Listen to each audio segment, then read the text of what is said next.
C'est pour ça qu'on lui a donné les choses charnelles. S'il était seulement un esprit, on ne lui aurait pas donné les choses charnelles. Donc plusieurs fois, Jésus-Christ est venu, mais ce n'était pas pour mourir pour nos péchés. C'était juste pour démontrer qu'il est Dieu. Et il y a la chanson qu'on vient de faire. C'était quoi la chanson? Comme ça.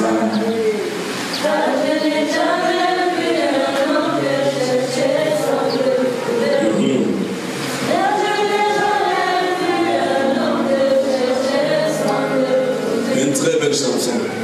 Et je commence par là. Et vous allez voir, les gens, quand le père meurt, ils prennent les paroles de leur père au sérieux. Même l'enfant qui était désobéissant, n'importe comment. Quand son père meurt, au moins les dernières paroles de son père, là, il dit que non.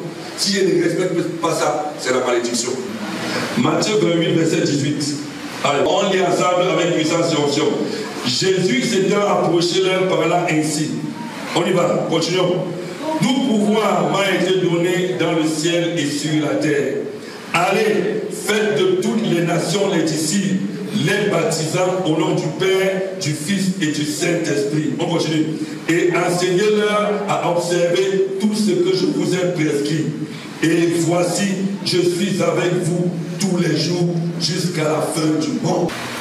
Vous savez pourquoi j'ai voulu qu'on chante cette chanson? La sœur qui a chanté dit qu'il est hors de question que Jésus passe sans le toucher, n'est-ce pas? Ça veut dire que Jésus-Christ ne vit pas dans le cœur de la personne qui est en train de chanter ça. Parce que s'il est juste en train de passer, ça veut dire qu'il n'est pas en toi. Jésus a dit que lui, il sera avec nous tous les jours jusqu'à la fin du monde. Il n'a pas dit qu'il va être quelque part dans le quartier, en train de passer. Et nous, on va courir comme la veille, on va commencer à faire comme bâtiment. Oh, Jésus, viens, tu es trop loin, viens, viens. Non.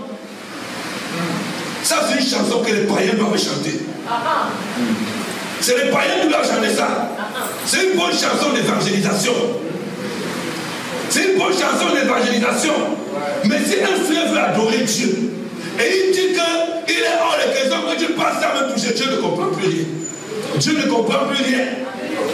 Dieu ne comprend rien parce que la Bible dit que Jésus sera avec nous tous les jours jusqu'à la fin du monde. Plusieurs personnes font les grands programmes de visitation divine. Donc, je vais vous visiter aujourd'hui. Pour rendre visite à quelqu'un, il faut que tu habites ailleurs. Pour que tu rendes visite à quelqu'un, toi, tu n'as pas habité dans la même maison que lui. Jésus dit quoi? Apocalypse 3:20, allons lire. On n'invente pas la foi. Un prédicateur, ce n'est pas celui qui cherche à innover pour dire des choses nouvelles qu'on ne connaissait pas. Mais c'est celui qui entre les Écritures et qui donne la pensée de l'auteur. Il n'est pas là pour dire ce que, pour inventer les nouvelles choses, les nouvelles révélations, alors que ce qu'il m'enseigne, il ne connaît même pas. Voici, je me tiens à la porte et je frappe. Si quelqu'un entend ma voix, ouvre la porte, j'entrerai chez lui. Je souperai avec lui et lui avec moi.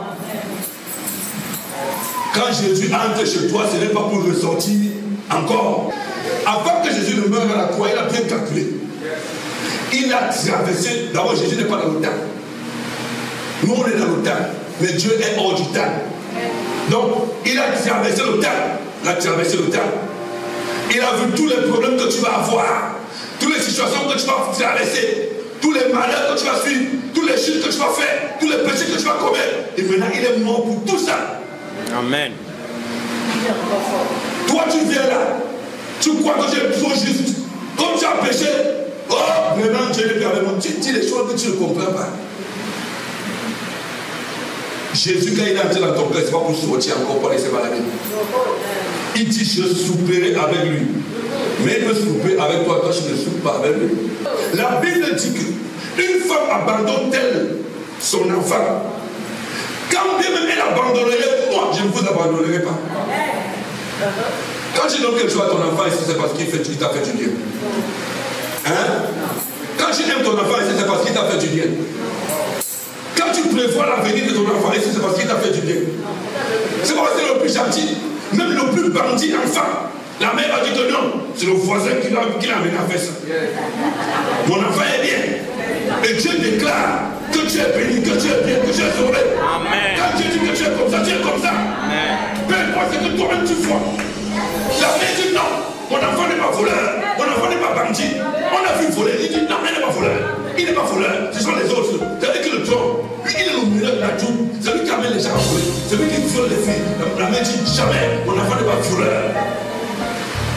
C'est ça que Dieu dit de toi.